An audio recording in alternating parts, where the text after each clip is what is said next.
संपूर्ण जीवन का समर्पण कर शिव के पास जाता है तो शिव उसको स्वीकार करता है। भगवान आवाज क्लियर कर दो, डीले करके हटा दो उसको पूरा, जैसे चुंगे चलाते हैं वैसे ही चला दो। धीरे धीरे पे से इसको हटा के उसको क्लियर करके आवाज एकदम साफ आवाज आ जाए, लोगों को समझ में आता है। ऐसा चला नहीं।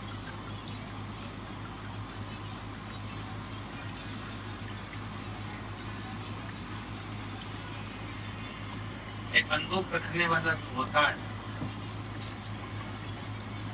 आप लोगों ने उसको देखा हो। अगर वो बंदूक लेकर चलता है तो उसके बंदूक पीछे टंगी होती है और बंदूक की जो नाल होती है और देखा कि नहीं देखा? अरे बोलो तो जब बंदूक की जो नाल होती है, वो बंदूक की जो नली होती है, वो जहां से गोली निकलती है वो पीछे टंगी बंदूक की नाल।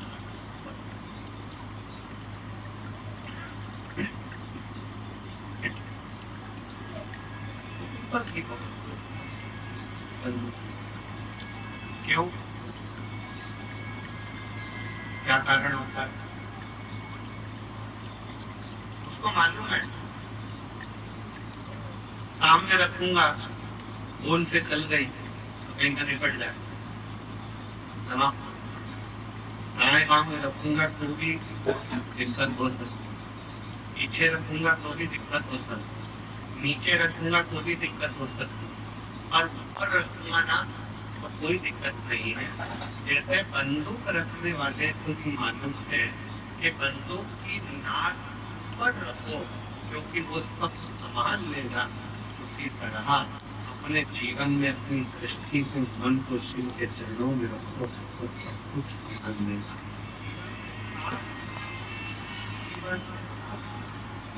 जीवन के साथ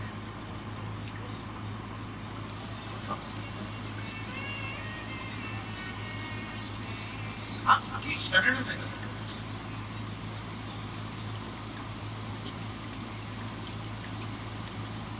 आप उसके चरणों में अपनी दृष्टि को, अपने मन को, अपने चित्त को।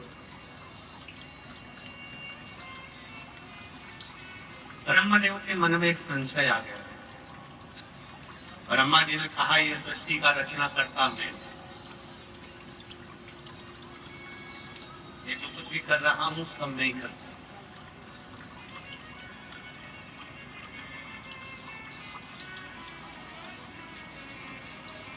और करने वाला कोई दूसरा है। भगवान विष्णु ने समझाया ब्रह्मा जी को कि ब्रह्मदेव तुम ये कहना बंद कर दो कि यह सृष्टि की रचना, आप ये कहना बंद, आप ये कहना सुनो कि मैं कर रहा हूं, तुम कुछ नहीं कर। प्रभु आपकी कृपा से सब काम हो जाए, बोले आपकी कृपा से सब काम हो जाए, करते हो भोले बाबा मेरा नाम हो जाए, करते हो भोले बाबा मेरा नाम हो जाए, तुम्हें आपकी कृपा से सब काम हो जाए, आपकी कृपा से सब काम हो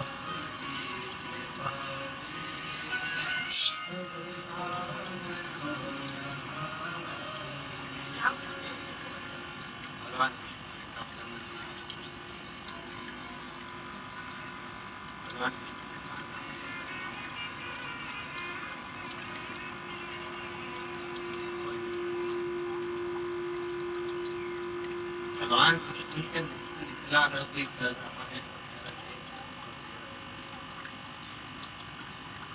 करने वाला तो केवल एक खुशी।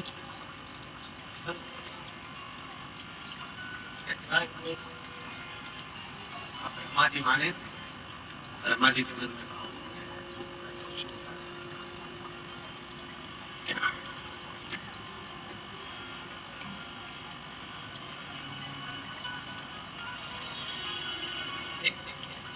बड़े पर्वत पर ब्रह्मा विष्णु ने घुमाना प्रारंभ। प्रथम शिवलिंग की उत्पत्ति ब्रह्मा विष्णु ने की। प्रथम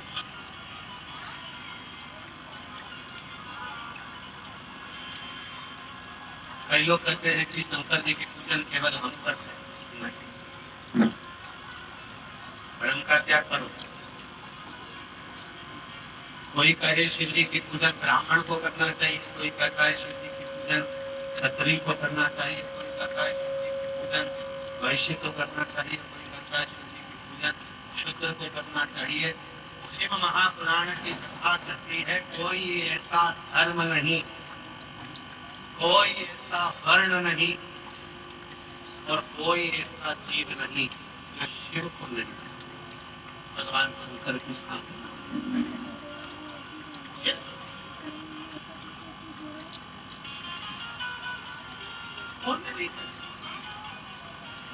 भगवान नारायण ने भी भगवान शंकर की साधना,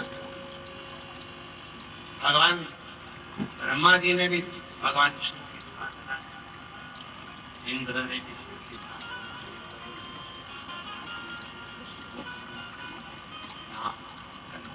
गंधर्व, किन्नर, अप्सरा, पशु, पक्षी, ये सब शिव की साधना।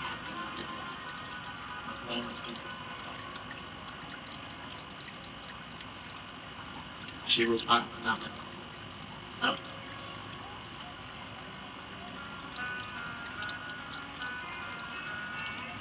कल कथा में कहा था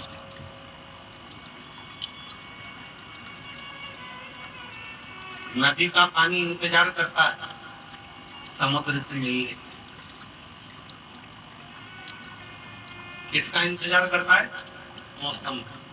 पानी बरसेगा, जैसे ही पानी बरसेगा मेरी नदी में पानी आएगा और मैं दौड़ कर जाऊंगी समुद्र में, सागर में जाकर मिल।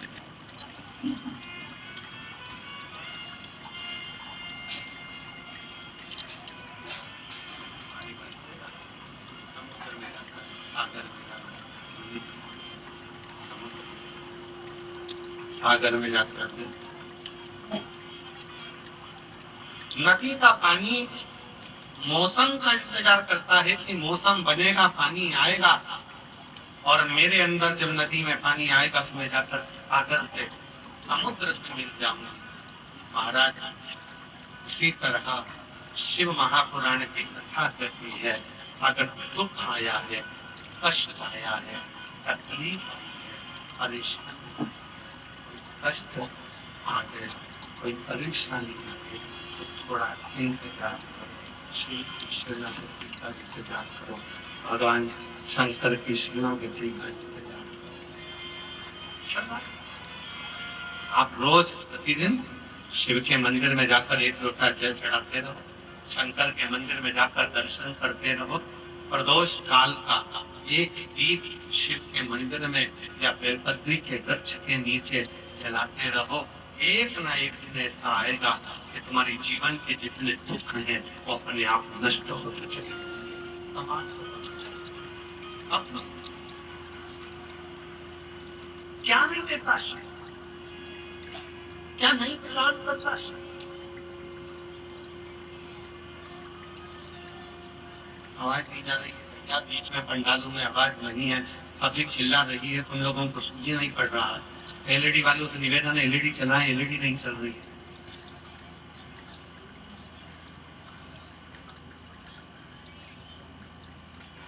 शिव तत्व की प्राप्ति भगवान शंकर की कथा करती है, शिव तत्व कहता है, शिव महापुराण की कथा करती है। थोड़ा इंतजार करें। नदी ने इंतजार करा, मौसम आया, जल वृष्टि हुई, जल वृष्टि हुई तो वो जल आखिरी में सागर से, समुद्र से जाकर मिल, समुद्र से जाकर आई कभी ब्रह्मा जी मानने को तैयार नहीं थे कि क्या ये सारी सृष्टि शिव की ही रची हुई।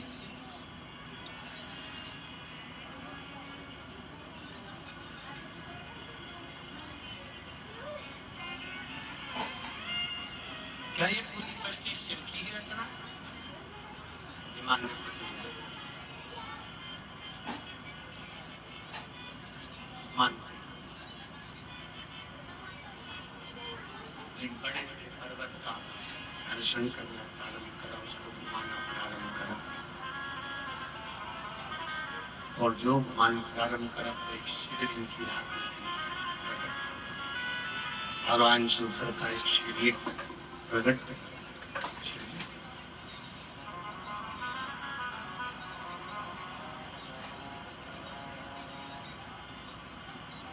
और भगवान शंकर का जो शिवलिंग प्रकट हुआ, अभी भी ब्रह्मदेव मानने को तैयार नहीं है कि सृष्टि की रचना करता शिव है।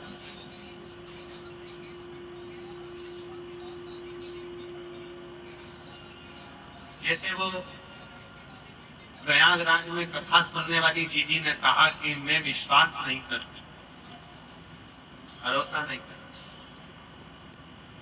क्या शिव दे सकते? एक पत्र और है बड़ा सुंदर,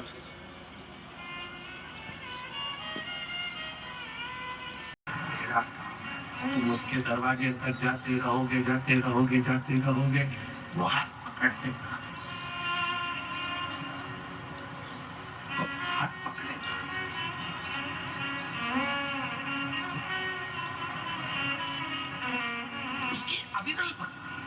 हम सुख प्रदान करते। महापुराण की कथा कर रही है, एक बिंदुक नाम का ब्राह्मण था जिसकी पत्नी का नाम चंचुला देवी था। चंचुला पतिव्रता धर्म का पालन करने वाली थी, पर पति को कभी अधर्म करने से रोकती नहीं।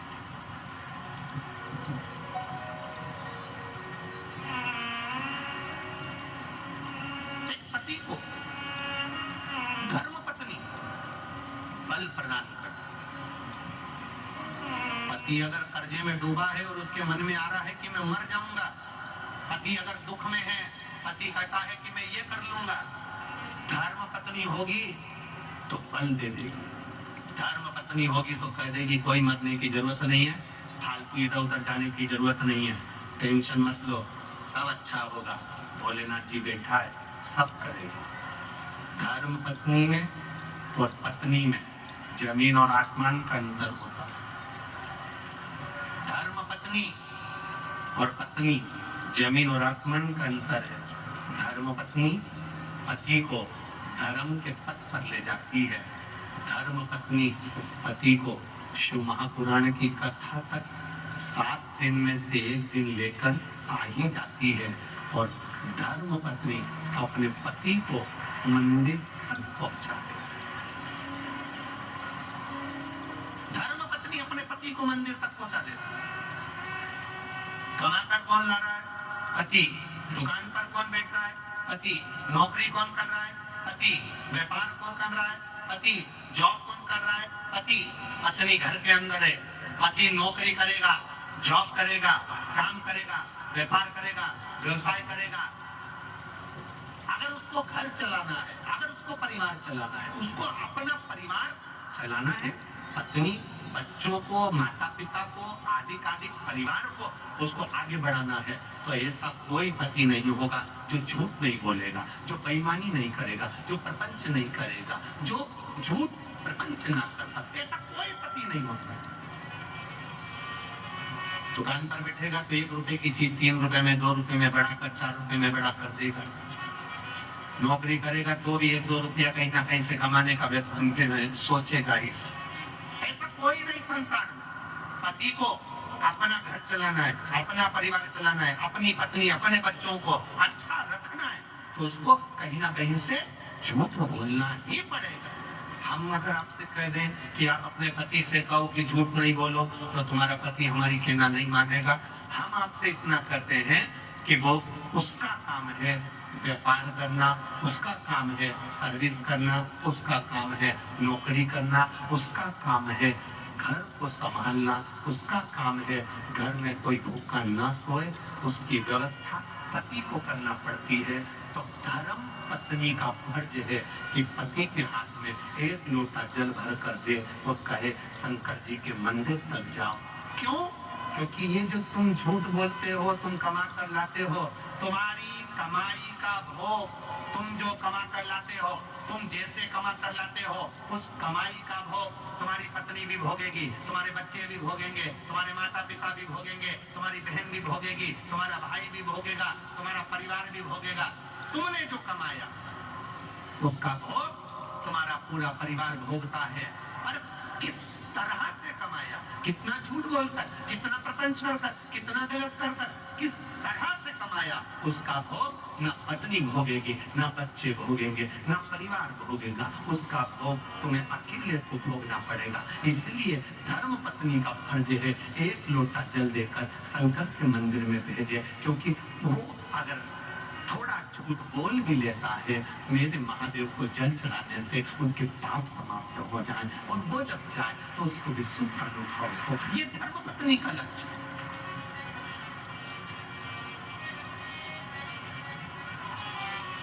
सात दिन में एक दिन अपने पति को कहे कथा चल रही है चलो, अरे स्त्री जनता आ रही है, दुकान व्यापार व्यवसाय सब देखना पड़ेगा, जिंदगी पड़ी है कमाने के लिए, चलो। एक बार हमने यही कथा इंदौर में बात दी, और इंदौर में हमने कहा कि अपने पति को अगर यहाँ कथा सुनने नहीं आता तो अपने पति को घर पे कथा सुनाओ। जितनी देर तुम यहाँ सुन के जाओ उतनी देर अपने बेरू को सुनाओ। अब एक नई नवेली बहू की शादी के केवल 8 महीने हुए थे, और वो भी कथा में आके बैठ गई थी, उसमें कथा सुन ली, और वो भी घर पर जाके कथा सुन। चौथे दिन की कथा थी और उसका पति कथा में आ गया, उसने लेटर लिखा और कथा में उसका पति आया, उसने कहा मेरा पति आज कथा में आया है, जिंदगी भर नहीं आया, वो उस प्रणाम करना चाहता है, वो कह रहा मुझे बेलपत्री चाहिए। कथा सुनकर वो प्रसन्न है। हमने कहा तो उसको बुलाया, हमने उससे पूछा पति से तू 3 दिन कथा में नहीं आया, आज चौथे दिन कथा में कैसे आया? उस पति ने कहा गुरु जी ईमानदारी से बोलो। मैंने कहा बोल।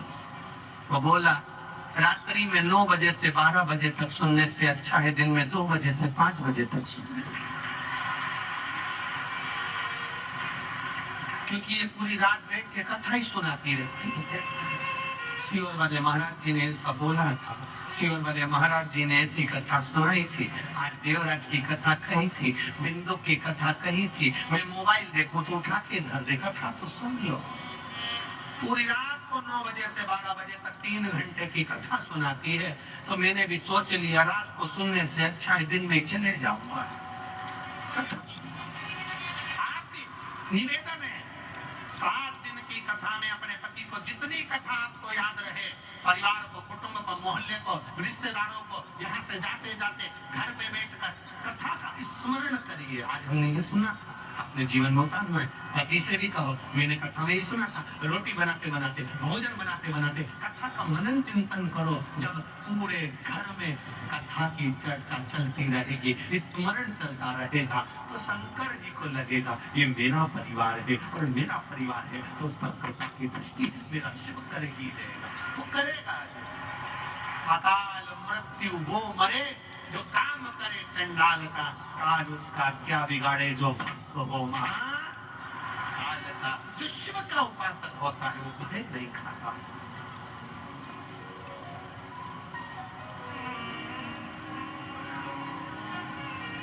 वैष्णव